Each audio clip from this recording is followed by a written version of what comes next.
अस्सलामुअलैकुम स्टूडेंट्स आज हम लैब 11 में पढ़ रहे हैं AVL trees.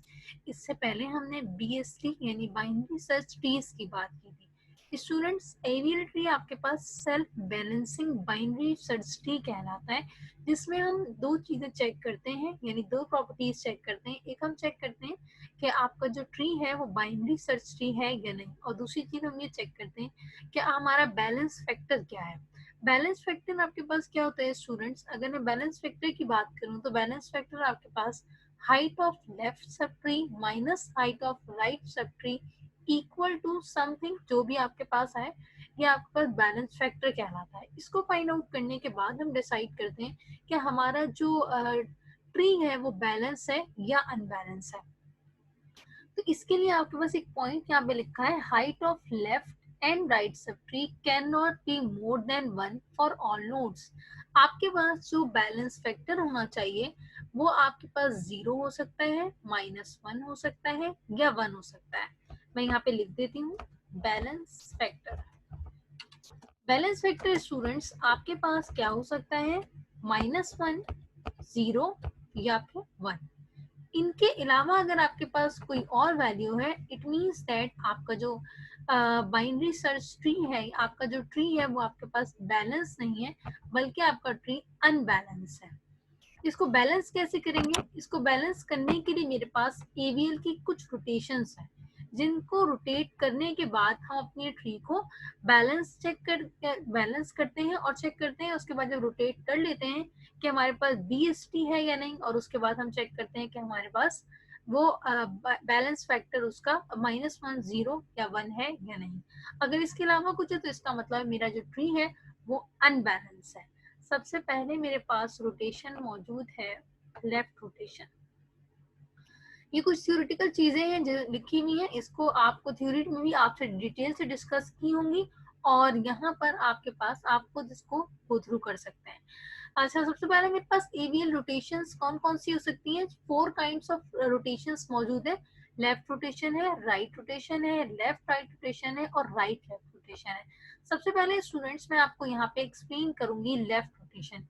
Students, left rotation कुछ इस तरह से काम करता है कि अगर मैं आपसे कहूँ कि आपको 3 वैल्यूज इंसर्ट करनी है एक ट्री के अंदर, तो सबसे पहले आपने फॉर एग्जांपल z इंसर्ट किया और फिर आपने चेक किया कि y नेक्स्ट आपकी वैल्यू थी वो इंसर्ट हो गई, और x उसके बाद नेक्स्ट आपके पास एक वैल्यू जो कि इंसर्ट हो गई।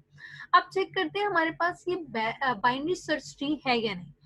अब अगर मैं चेक करूं z की जो वैल्यू है वो आपके पास y से ग्रेटर है, that is called a perfect binary search tree. उसके बाद x आपके पास y से लेस है, that is also called a perfect binary search tree. इसका मतलब ये हुआ ये बाइनरी सर्च ट्री तो है। अब इसका बैलेंस फैक्टर निकालते हैं। बैलेंस फैक्टर स्टूडेंट्स कैसे फाइंड आउट करते हैं? Height of left sub tree minus height of right sub tree. यानी कि अगर मैं नंबर ऑफ चाइल्ड्स देखूं, आपके जो भी लेफ्ट पर कनेक्टेड है उनको काउंट करूं तो 1 और 2, यानी यहाँ पे आपके पास 2 है। और अगर मैं राइट पे देखूं तो राइट पे मेरे पास कोई भी चाइल्ड मौजूद नहीं है, तो मेरे पास 0 है। 2 माइनस 0 इक्वल्स टू 2। मैंने आपसे स्टूडेंट से कहा था कि बैलेंस फैक्टर आपके पास -1 हो सकता है, 0 हो सकता है, 1। अगर इसके अलावा कोई और वैल्यू है, इसका मतलब है मेरा जो ट्री है वो अनबैलेंस है। अब उसके बाद बात करेंगे कि इसको बैलेंस कैसे करेंगे। अब वाई पे चेक करते हैं, हर नोड पे जाके चेक करना होगा कि बैलेंस है या नहीं। अब वाई पे मैं चेक करती हूँ तो आपके पास न राइट पर एक चाइल्ड है, इसलिए मैंने यहाँ पे 1 लिखा, और लेफ्ट मेरे पास कोई भी चाइल्ड नहीं है तो मैंने यहाँ पे 0 लिखा। सॉरी, मैंने यहाँ पे एक मिस्टेक कर दी, मुझे यहाँ पे 1 माइनस 0 को 1 लिखना था। यहाँ पर आपके पास 1 होगा, और 1 माइनस 0 अगर आपके पास 1 है तो इसका मतलब है ये आपके पास एक बैलेंस ट्री है। और x आपके पास 0 minus 0 that is called so called, मेरे पास x और y आपके पास बैलेंस है, लेकिन z मेरे पास अनबैलेंस है, क्योंकि उसका बैलेंस फैक्टर जो निकल के आया है कैलकुलेटर के वो है मेरे पास 2।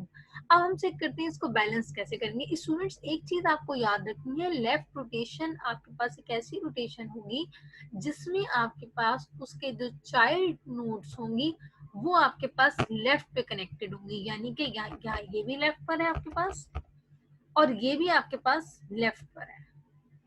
मैंने यहाँ पे L लिख दिया ताकि आपको याद रहे।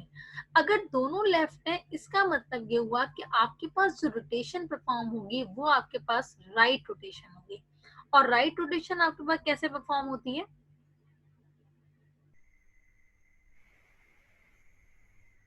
आप क्या करते हैं, अगर ये दोनों आपके पास लेफ्ट है तो आप यहाँ पे इसको राइट परफॉर्म करेंगे। ये मैंने आपको याद रहे इसलिए बनाया। आप इसके अंदर राइट रोटेशन परफॉर्म करेंगे, और राइट रोटेशन जब आप परफॉर्म करेंगे तो कुछ इस तरह से होगी। अगर आपके पास यहाँ पे 3 चाइल्ड्स हैं, फॉर एग्जांपल 3 नोड्स हैं, तो आपके पास जो सेंटर वाली नोड होगी वो आपके पास रूट बन जाएगी, और आपके पास जो नीचे मजीद 2 नोड्स होंगी वो एक आपके पास लेफ्ट बन जाएगी और दूसरी आपके पास राइट। जैसे कि अगर मैं इसकी बात करूं, देखिए आपके पास राइट रोटेशन होने के बाद कुछ इस तरह की शक्ल होगी, जिसमें आपके पास y सेंटर में होगा, y के राइट पे आपके पास z होगा। देखिए मैं स्टूडेंट्स अगर उसको रोटेट करूं राइट की तरफ तो z नीचे आएगा, y आपके पास ऊपर जाएगा, और x आपके पास y के लेफ्ट पे होगा। अब उसके बाद चेक करते हैं कि ये बैलेंस है या नहीं। अगर मैं y को ऊपर रखूं और z को नीचे रखूं राइट पे, और x को लेफ्ट पे रखूं, तो मैं अगर चेक करूं इसका बैलेंस फैक्टर, तो y को अगर मैं कैलकुलेट करना चाहूँ, अच्छा मैं अकॉर्डिंग टू दिस कैलकुलेट कर देती हूँ, वरना मुझे इसको रीड्रॉ करना पड़ेगा। तो x y z है आपके पास, t1 t2 t3 t4 है।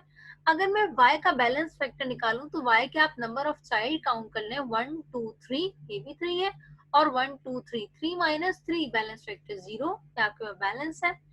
x के चेक कर लूं, 1 माइनस 1 0, और यहाँ भी z पे 1 minus 1 0, that is called balance.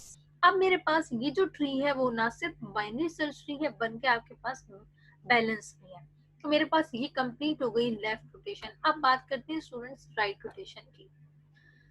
Right rotation के अंदर स्टूडेंट्स मेरे पास एक चीज मौजूद है, 3 वैल्यूज मौजूद है, z y और x। ये मेरे पास एक ट्री बना हुआ है। इसका सबसे पहले मैंने चेक किया कि मेरे पास ये बाइनरी सर्च ट्री है या नहीं।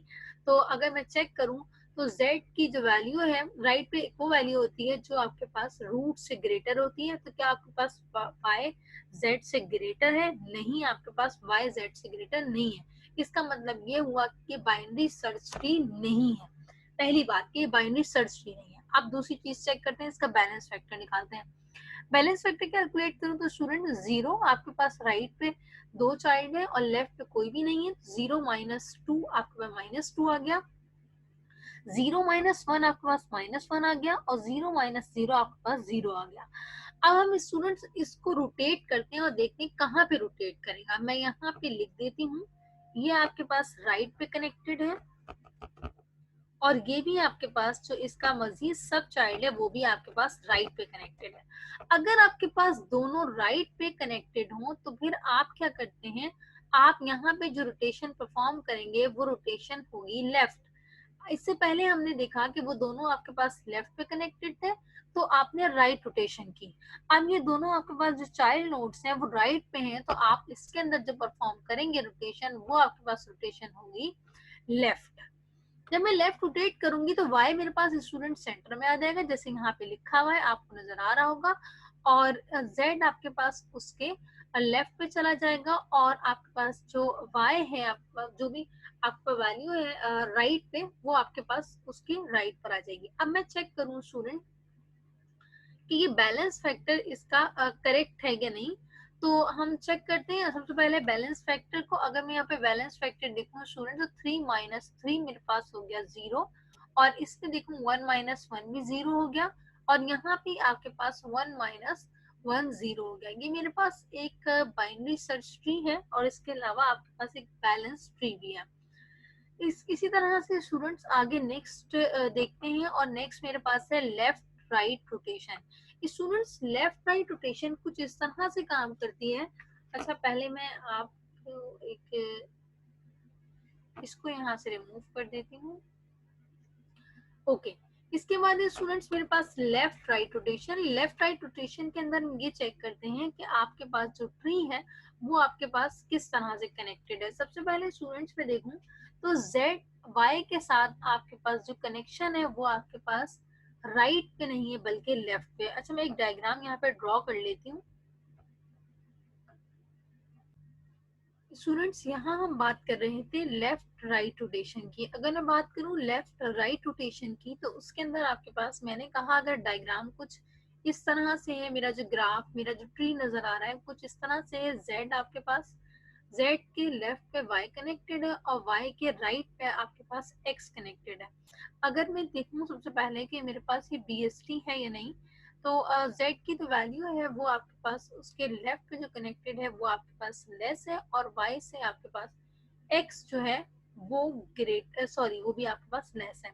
अब हम चेक करेंगे कि मेरे पास बैलेंस फैक्टर चेक करेंगे। अगर मैं बैलेंस फैक्टर चेक करूं स्टूडेंट्स, तो मेरे पास किस तरह से होगा, height of left sub tree minus height of right sub tree, two minus, अगर मैं यहाँ पे देखूं तो मेरे पास जो लेफ्ट पे नोड्स हैं वो मेरे पास दो नोड्स हैं, यानी कि यहाँ पे मेरे पास जो कनेक्टेड नोड वो y है और यहाँ पर x है। दो नोड्स हैं तो 2 minus zero equals to 2, 0 minus 1 equals to minus 1, और 0 माइनस 0 इक्वल्स टू 0। अब मेरे पास ये एक ऐसा जो ट्री है जो कि अनबैलेंस है। अब मुझे इसको बैलेंस करना है। बैलेंस करने के लिए स्टूडेंट्स मैंने आपसे कहा था कि मेरे पास एक तरीकेकार होता है कि दोनों आपके पास लेफ्ट पे कनेक्टेड है तो मैं राइट रोटेशन करूंगी, अगर मेरे पास दोनों राइट पे कनेक्टेड है तो मैं लेफ्ट रोटेशन करूंगी। लेकिन अगर आपके पास एक लेफ्ट पर हो और दूसरा राइट पर हो, तो आप इसकी अपोजिट जो भी आपका इसका अपोजिट होगा उसको आप रोटेट करेंगे। यानी आप सबसे पहले क्या करेंगे, क्योंकि आपके पास राइट है तो यहाँ पर आप लेफ्ट रोटेशन परफॉर्म करेंगे, और यहाँ पर आपके पास लेफ्ट है, ये आपके पास इसके लेफ्ट पे कनेक्टेड है, तो यहाँ पर आप राइट रोटेशन परफॉर्म करेंगे। सबसे पहले आप लेफ्ट रोटेशन परफॉर्म करेंगे, और आपका जो जब ये लेफ्ट रोटेट करेगा तो आपके पास एक्स आपके पास यहीं पे रहेगा जिस पोजीशन पर मौजूद है, सॉरी एक्स आपके पास ऊपर आ जाएगा और वाई आपके पास नीचे आ जाएगा। क्योंकि आपके पास लेफ्ट रोटेशन परफॉर्म हो रही है तो z आपके पास सेंटर में ही रहेगा। और मैंने भी आपको बताया था कि सबसे पहले जो अगर लेफ्ट राइट है तो सबसे पहले नीचे वाला रोटेट होगा, उसके बाद ऊपर वाला रोटेट होगा। आपने देखा एग्जाम्पल के अंदर यहाँ पे लिखा था सबसे पहले z y x, जब मैंने x और y को रोटेट किया तो आपके पास x ऊपर आ गया y की जगह पे, और y आपके पास सॉरी x आपके पास y की जगह पे रूट बन गया, और y आपके पास x के लेफ्ट पे कनेक्ट हो गया। अब चेक करते हैं स्टूडेंट्स कि मेरे पास ये बैलेंस है या नहीं। अगर आप इसका बैलेंस फैक्टर निकालें तो आप यहाँ पे चेक करें, आप यहाँ पे करेंगे 2, यहाँ पे कितने चाइल्ड है, फॉर एग्जांपल मैं T1 T2 और T3 को कंसीडर नहीं कर रही, x और y को ले रही हूँ, तो मेरे पास 2 minus 1 equals to 1, 1 2, 2 minus 1 equals to 1 आएगा। फिर मैं उसके बाद इस x का बैलेंस फैक्टर निकालूंगी, उसके बाद मैं यहाँ पे y का बैलेंस फैक्टर निकालूंगी। इसी तरह से मेरे पास तीनों का बैलेंस फैक्टर आ जाएगा, और जब मैं इसको चेक करूंगी तो मेरे पास ये अनबैलेंस होगा क्योंकि 2 माइनस 0 इक्वल्स टू 2 होगा। स्टूडेंट्स अब हम क्या करेंगे, जब हम इसको अनबैलेंस करने की तरफ आएंगे तो x और y मेरे पास, अब मेरे पास ये दोनों क्या दोनों मेरे पास लेफ्ट पर हैं, यानी z को अगर मेरे पास जो अनबैलेंस है, z के लेफ्ट पे x कनेक्टेड है और x के आपके पास लेफ्ट पे y कनेक्टेड है। इसका मतलब हुआ यहाँ पे आपके पास राइट रोटेशन परफॉर्म होगी, और राइट रोटेशन उसी तरह से परफॉर्म होगी जैसे हमने प्रीवियस एग्जाम्पल में डिस्कस की। इसी तरह स्टूडेंट्स मेरे पास यहाँ पे है राइट लेफ्ट रोटेशन। अगर मैं बात करूँ स्टूडेंट्स राइट लेफ्ट रोटेशन की, सबसे पहले जो मैं अगर मैं अपने ट्री को देखूँ तो मेरे पास जो पहला सब चाइल्ड है वो उसके राइट पे कनेक्ट है, और दूसरा सब चाइल्ड आपका लेफ्ट पे कनेक्टेड है। सबसे पहले मैंने इसका बैलेंस फैक्टर निकाल लिया, -2 आ गया, इसका मेरे पास 1 आ गया, 0 आ गया। अब जो अनबैलेंस है वो मेरे पास z है, बाकी मेरे पास ये y भी बैलेंस है और मेरे पास x भी बैलेंस है। अब मुझे इसको बैलेंस करने के लिए स्टूडेंट्स मैंने भी आपसे कहा था कि मेरे पास अगर उसका सब चाइल्ड फॉर एग्जांपल लेफ्ट पे है तो मैं इसको राइट रोटेट करूंगी, और राइट रोटेट करने के बाद मेरे पास x कुछ इस तरह से ऊपर आ जाएगा और y आपके पास नीचे चला जाएगा। उसके बाद हम ये मेरे पास राइट है तो मैं इसको लेफ्ट रोटेट करूंगी, यानी कि लास्ट में आपके पास लेफ्ट रोटेशन फॉर्म होगी, क्योंकि जब ये दोनों ही राइट पे इसके कनेक्ट हो जाएंगे तो राइट मैंने जो कहा था जब मेरे पास दोनों चाइल्ड राइट पर हों तो हम लेफ्ट रोटेशन परफॉर्म करते हैं। स्टूडेंट्स ये थी मेरे पास एवीएल की चारों रोटेशंस, ये मैंने एग्जांपल डिस्कस करी। उसके बाद नेक्स्ट ट्यूटोरियल में मैं आपसे इसके इम्प्लीमेंटेशन डिस्कस करूंगी। Thank you for watching students, Allah Hafiz.